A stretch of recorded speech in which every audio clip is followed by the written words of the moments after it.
Jack. You're watching Lights Out TV. Since 1999, when Marco Antonio Barrera was in the building. It's a wonderful atmospheric venue, as anybody who's stuck their nose in there and seen it will undoubtedly agree. I think a lot of the fighters, the guys here, seeing it for the first time as well. And you look back over the history of the Albert Hall, there's been something like 700 professional boxing promotions here over the years, and some of you here will remember, I guess, back to the 1960s, 1970s. Muhammad Ali 3 times came here fighting exhibitions. I first came here and saw a world title fight, I think, Lloyd Hunnigan in 1987, but it is fantastic, Frank, to be able to say professional boxing back here at the Royal Albert Hall. We're delighted to be here. Obviously, over the years, I've promoted a few title fights, as you mentioned. Barrera, Naz here, brought Naz here. Some great fights, some great nights here. And even when I was a kid, I used to come see my cousin Johnny Wall fight here back in the 60s. So I'm pleased. This is, you know, I'm not probably an older cliche, but this is a posh York Hall for atmosphere. There is not a bad seat in the house. You don't get no better than that. You look at it, it's just a fantastic venue to watch boxing at. And I promise you, on the night, especially with these guys with their very vociferous fans, we're going to get some great atmosphere here. It's a who's who of people who've been involved here. I mean, Daniel sitting on my left. We've had Lennox Lewis here, we've had Frank Bruno here, Henry Cooper, Gary Mason, Muhammad Ali, as I said. The list goes on. Yeah, Naz, as I said, Barrera, loads guys. Nigel Benn. I was looking at some of the old programs there on the table when we come in, and they brought back some good memories. So that's the benchmark, and we've got to keep moving forward and get this. Is going to be the first one, and we're going to be doing this on a regular basis. Well, we've got some excellent fights on the bill, and I think probably as good a place to start as any is with the fight between Archie Sharp and Lucas Ballingall, which is Archie coming on the back of a tremendous performance, beating Leon Woodstock in October, and he surprised a few people, Archie, but it was a tremendous performance. I've got to be honest, he surprised me. He went to the other guy's backyard and he done an absolute job. Boxed really well, and you've got to take your hat off to him. There's nothing more difficult than going into someone's, home city in front of their fans and doing what you do. He's well supported himself, and he came away with a prize. And again, he's stepping up to the plate, fighting an undefeated fighter. So it's 2 undefeated fighters going in there, and I think this is going to be a cracking little fight.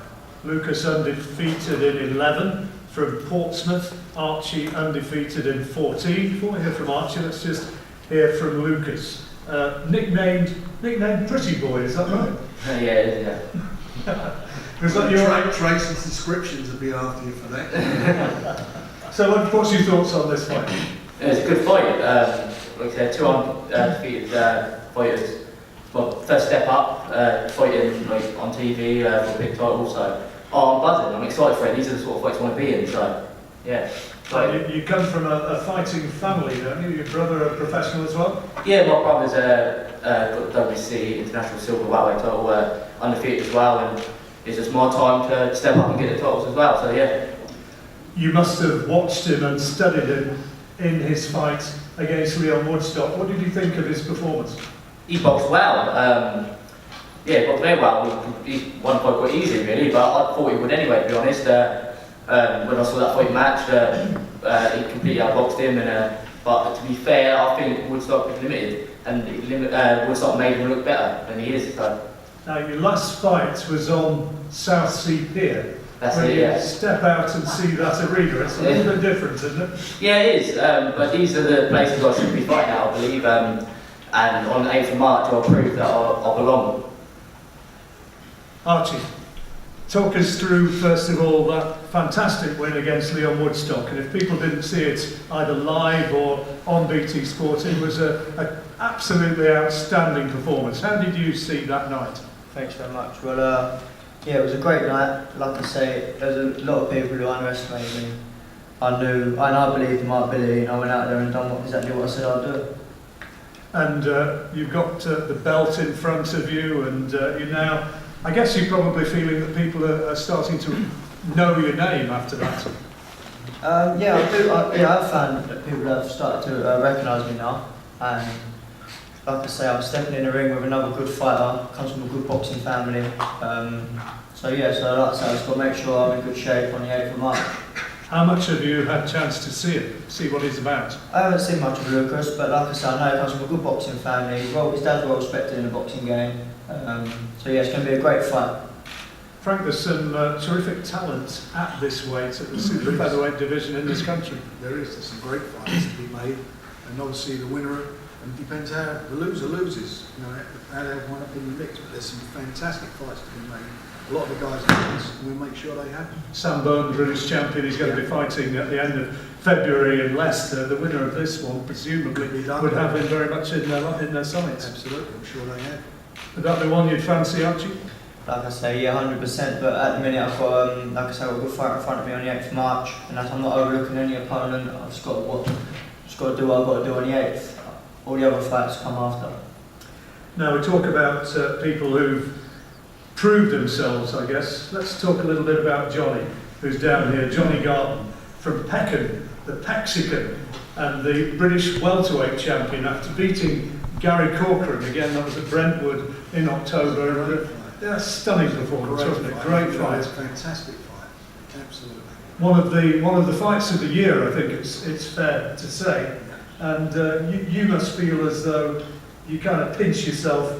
Did I really do that? But you did. Yeah, it still ain't really sunk in. As I said at the last press conference, I knew it was going to be a cracking fight against Gary. I knew I'd drag him into a war, which I did. Yeah, I come out on top, but what a fight it was. I enjoyed it. It was a fantastic fight, and you know, I mean, you're always so self-effacing. You call yourself the lad from the estate, and you don't kid on to be anything that you're not. That was just an amazing achievement. Can you believe that you actually have reached the level of British champion?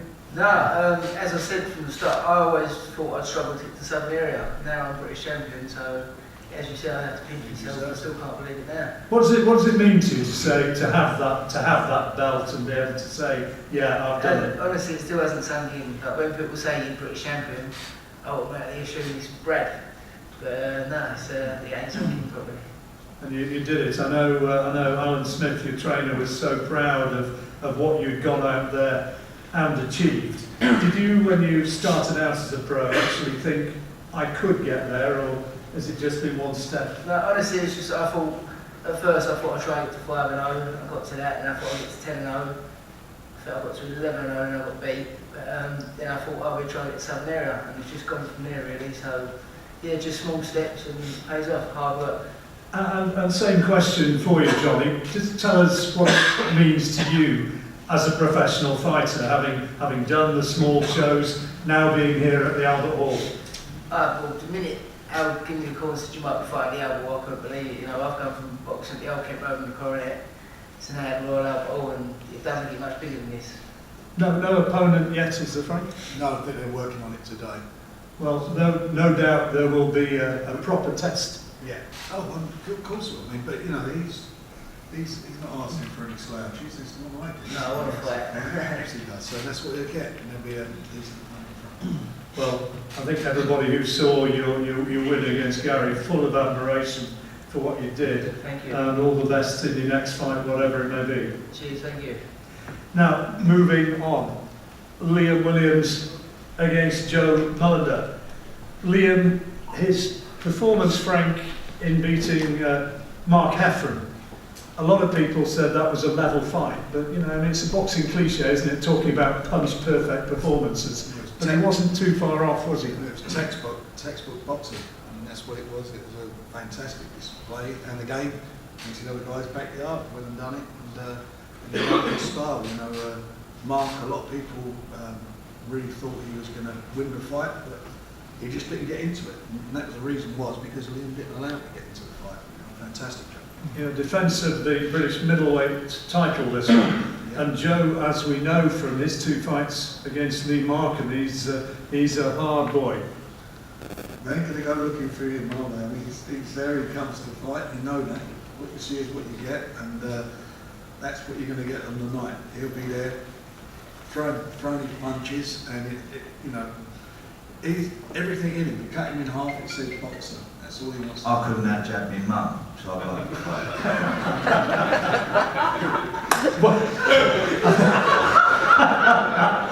You didn't quite hear that. He said he couldn't out-jab his mum, so he has to have a fight. What about this fight? Because you're not going to beat him technically. Listen, Liam wants to move on to world class. He is a world class fighter in my view. I've got to have a fight with him. I've got to draw him in. No one gives me a prayer anyway. I've got nothing to lose. Listen, I'm going to hunt him down. We're going to have a fight. Or he's going to run, and I'm going to still try and chase him and have a fight. He either irons me out, or we have a good fight. That's how it goes. And you've obviously seen him fight a lot in the past. He's leagues above me. Do you know what I mean? I'll wear slats and shorts and drive a Fiesta. He's a superstar. We're going to have a fight, and that's it. Liam, you respect that kind of thing? Definitely. As you've said a couple of times, you know, you get right in the tin really. He comes for a good fight every single time, never backs down to anyone, so, you know, I'm excited. I'm really looking forward to this fight. I think it's going to be exciting. How much different does it feel to you fighting at middleweight? You know, a fight's a fight, so I need to say 6 pound anyway, but fighting at middleweight, it allows me to feel my training a little bit more, and, you know, I'm not so angry cutting weight, and it's it just makes life easier, and, you know, it's nice fighting middleweight, but to be honest, after this fight I'll probably go back down. Really? Yeah. You think your long-term future's at super Well, I say welterweight? long term, but at least I've got another couple of big fights. There's some good champions there, some good fights to be made for me. You know, maybe I will stay at middleweight, but it just depends what's offered. I know Dom wants me to fight at light middle, so he's the boss, so I'll Dominic Ingram. Yeah, I'll do what he says, you know. And I know you've spoken about this before, but you're obviously loving being part of the Winkerbank gym, part of the Ingle scenario. Yeah, it's very good. I'm just enjoying. I'm like a child again. I'm learning and wanting to learn again. So previously, for the last year, 18 months, I weren't about that. I didn't really want to learn anymore. I was just going to the gym, getting an hour done, and off I go, forget about it. And now I'm excited to go to the gym and learn different things, and I just want to keep bettering myself every day now. So I think you're only going to keep seeing me getting better now. I gave huge praise to your performance against Mark Heffron. I mean, how pleased were you with what you delivered on that December 22 bill?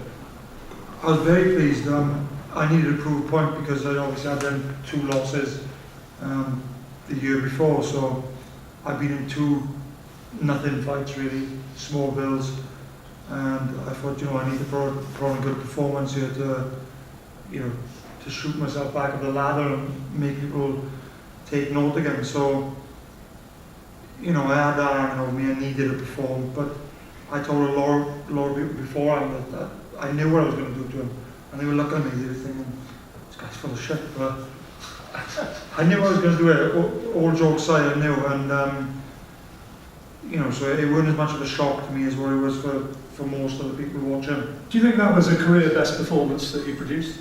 Yeah. Yeah. So you're coming into this one ready for Joe in perhaps the form of your life? Yeah, you know, I'm coming into this one in very good form, with a good performance, so I think that's only going to get better. You know, now I'm up training with Dom Ingle, and as I said, I'm just learning. I'm learning still every day. I'm just picking up new things, and I feel I'm only getting better. I'm still 26, so you know, I'm probably my best years on. I guess one of the problems here is to actually give this guy proper respect and to realise that he is a real threat. Yeah, to be totally honest with you, a lot of people come up to me, like just general people in the street, and they're saying, "Who's this guy fighting? You're going to smash him a bit." His record ain't great, blah blah blah. But I've said to a number of people, if that's because you don't know boxing. If you know boxing, you know Joe Mullender's going to come and give anyone a tough fight. And that's the top and bottom of it, really. I respect Joe, I know he's going to come to fight. So I'm training just as hard as I am for the last one, if not harder, because he's going to bring it. Anything to say to him since he's here on the same table? What he can expect? No. Vice versa? He's just trying to cause a stir on John. It's normally dead. All I am is an agile provocateur and just try and get people to say this. Listen, he's got a punch made in, I've got to try and get it. That's it. Okay, well we look forward to that one. And I think you know from what they're saying that it's going to be a real fight. Now, Daniel Dubois going to be fighting against big Razvan Kojanou, Frank, the fellow who went the distance with Gorman in his last fight, Nathan Gorman. And previous to that, Fought fought for the world title in distance with Parker. Yeah. So it's again, it's for Daniel coming up to his 10th fight. It's I think one of those guys that he needs to be fighting. It's one of those fellas that we'll see how far he's got in the last since his last fight. Unfortunately, he didn't get he's fighting before Christmas because he had flu, so that was a bit of a pain. But this is a good test for him. Very good test. Fella's very well experienced. He's tough. He's big. And I think that Daniel's got to be his best to beat him. It's his 10th professional fight now, and you've been promoting him from word go. How happy are you with where Daniel stands now? I'm very happy that he's done everything that's been asked of him. He had a previous fight against Kevin Johnson was I think a bit of a tough, what I mean by a tough fight, a really awkward opponent who didn't come to fight, and made him think about it. Everybody you hit's not going to go over. Sometimes you've got to chip away at that wall before it falls. And I think that was a great fight for him. I think this one will be a good fight, a good opponent for him to learn from as well. If he stops him, he'll do something that the former world champion couldn't do in Parker. Well, let's hear from Daniel. What do you make of Kojanou as an opponent, Daniel? Yeah, he's big, he's tall. And I've got to be at my best to beat him. I've got to hunt him down, I've got to cut him down. And he's the obstacle in my way, and I've got to move through him. What did you think of his performance against Nathan Gorman? Not too much to say really. Stars make fights, and they're both, Gorman's not an explosive sort of puncher, so he went the distance as I thought he would go, and he came out with a W. How frustrating was it, your last fight against Kevin Johnson, who, he knows how to survive, doesn't he? He takes a shot and he's difficult to hit. Yeah, absolutely. Difficult to hit clean. Well, he made me have to go away and think about it, and I had to watch the tape over and then examine myself and examine the way I fought, and see all the mistakes I could have, things I could have done, mistakes I've done. Yeah, it was just a good learning fight, and a fight that I needed, and a fight that I'm definitely improved on. I think if you look at any heavyweight coming through the ranks, Frank, you can look at some of the names that we've mentioned here, people who fought in the Albert Hall. But you look at some of the greats, people like Tyson. They had fighters in their learning period who they weren't necessarily blasting aside. No, that's true. Look, you know yourself. Punch is not somebody over. That leaves a lot of question marks. What happens when they get hit on the chin? What happens can they do 10 rounds? Can they do 12 rounds? And they're questions that, as a promoter and and obviously his trainer and Daniel himself want to know what it's like going the distance. Well, he's been the distance with a tricky opponent who I know that he'll learn from that. I'm sure by watching back at that fight, there are a lot of things to learn from what he was doing there. This is another opponent like that. And these are the type of opponents that get in the rounds, for me, under your belt, they're in the bank. It's where you learn, this is how you learn your craft.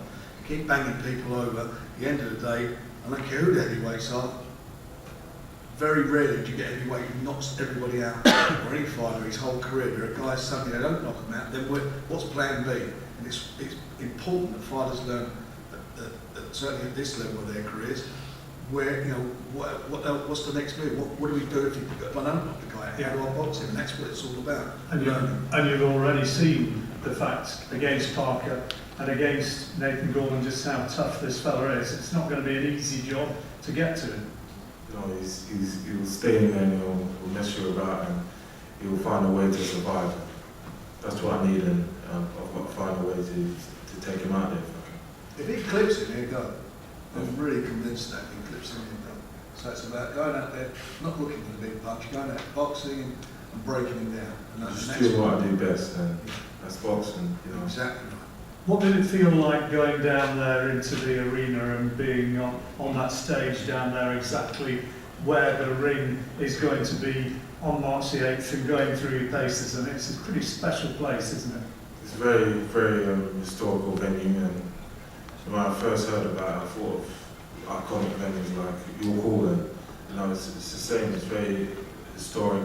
I've seen many good fighters fighting there, so I'm glad to be a part of it. I mentioned some of the names who fought here in the past, you know, some of the heavyweight greats. How proud are you to be following in their footsteps? So very, and I'm very proud. I just can't wait.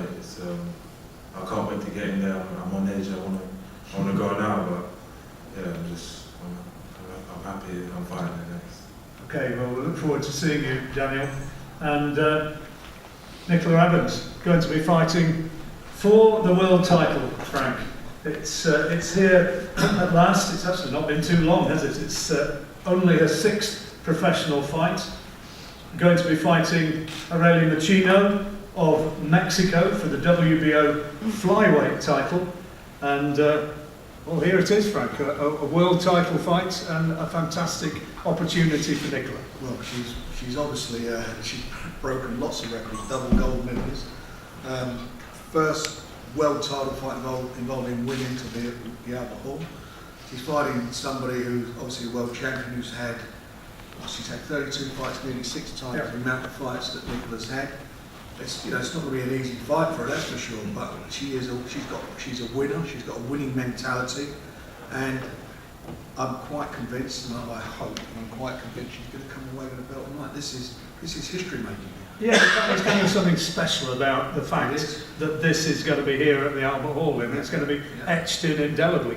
It is, and as I say, you know, those programs, all those great fighters that are on the front and over at that desk there, she'll be joining them. She'll be joining them, and if she wins the world title, which I hope you do believe she'll do. This is, you know, the big moment for British sport. We've got our first British champion. And what I mean by that, not knocking the Jane Couch and some of the other ladies. So I don't want to come in knocking at my door and knocking me out. But you know, this is the first time that a woman boxer has fought for a bona fide world champion from this country. It's a WBO title. I believe it's the first time, so it's a bit of history. Machino won the title in February last year. This is going to be her 2nd defence of the title that she won last February. So here it is then, Nicola. Here at the Albert Hall, the world title beckoning. How do you feel with that coming up? Oh, absolutely over the moon. I'm really excited. I can't wait to get going. I'm determined. I'm training hard. I mean, this is the reason why I turned professional. I've achieved everything there is to achieve as an amateur, and I wanted to go on and get the world title as a professional boxer, just like my hero, Muhammad Ali. And to think that he's boxed in the same arena that I'm going to be boxing in is, you know, it's unbelievable for me. And to come away with a world belt and to be able to call myself a world champion as a pro, I think that's every boxer's dream, you know. So I just can't wait to get in there and to be able to perform and to prove to people that I belong at world level. I know you've been doing a fair amount of publicity interviews, and you've stepped out into the Albert Hall. Just put into words when you first went through the door and saw that amazing arena. What did you think? Oh, unreal. I'm just thinking about the noise of the crowd. It's so tight and packed in.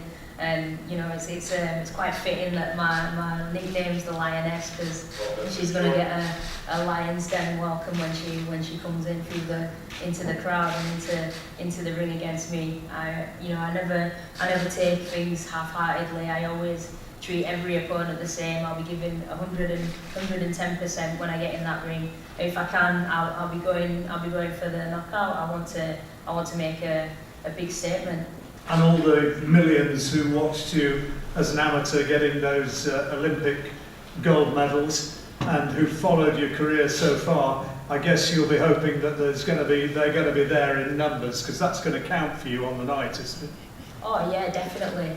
I'm hoping all the fans are going to come out and support me and all the other boxers as well. You know, it's going to be an exciting night of boxing, and you know, even if they can't make it out, just watch it at home as well. It's going to be live on BT.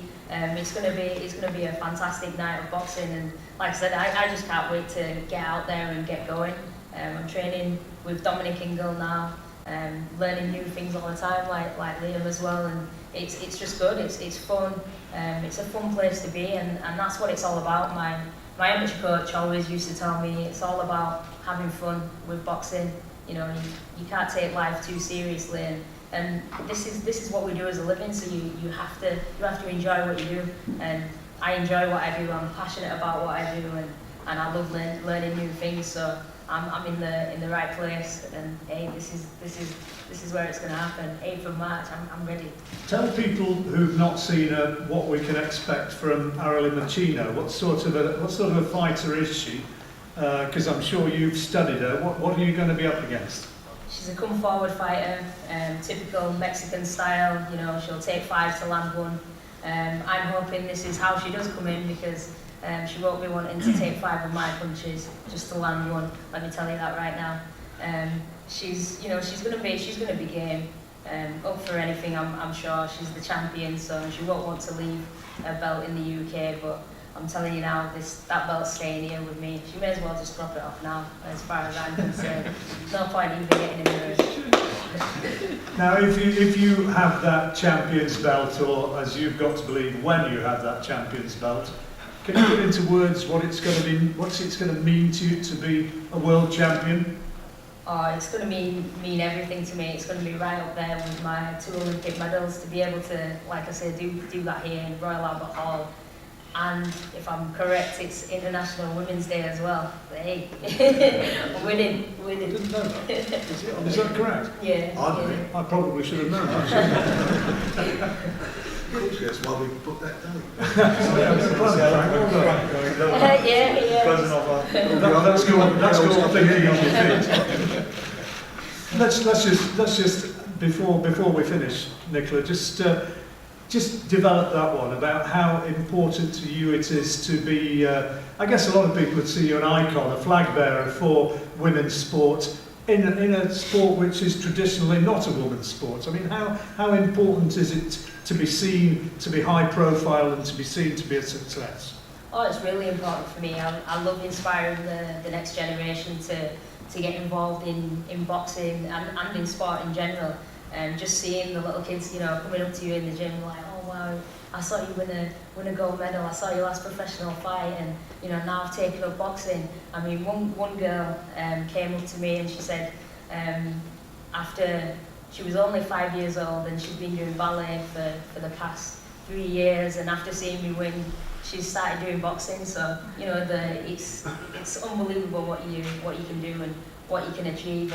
And I only came from a working class family, you know, single parent, and I just had to work hard. You know, my mum always told me, if you work hard, you stay dedicated and focused, you really can achieve anything. And I took all that advice from her and went on and achieved great things.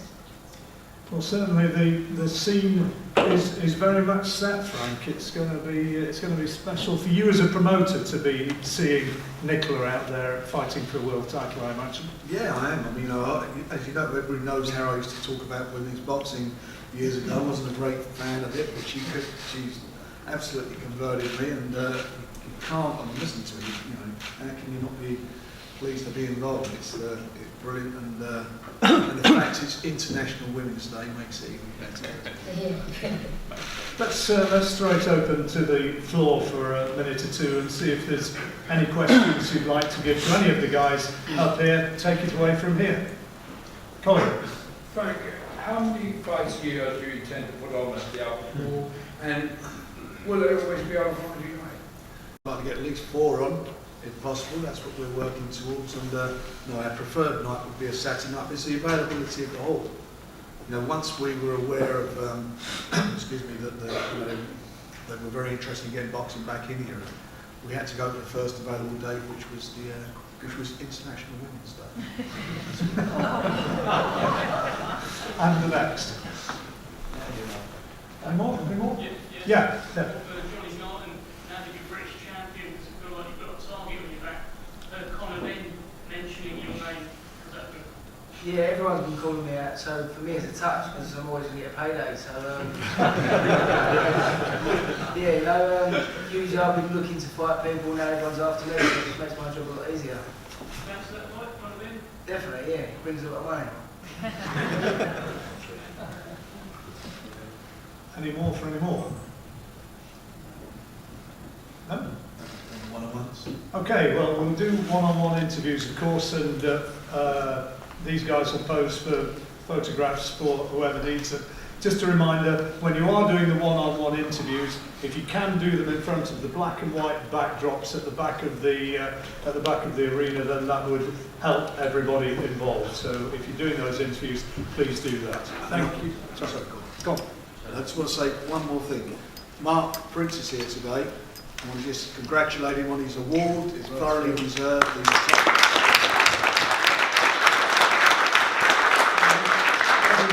Everybody, well, most people know Mark's story. If you don't know it, he lost his son in tragic circumstances, knifed to death 13 years ago, and he's literally dedicated his entire life to making people aware of knife crime and campaigning against that and getting out into the communities and talking to kids about the dangers of carrying a knife. And you talk about people being a fighter and being a strong man, to come from that sort of personal tragedy to do what he's doing, I think is just absolutely remarkable. And if ever anybody deserves it,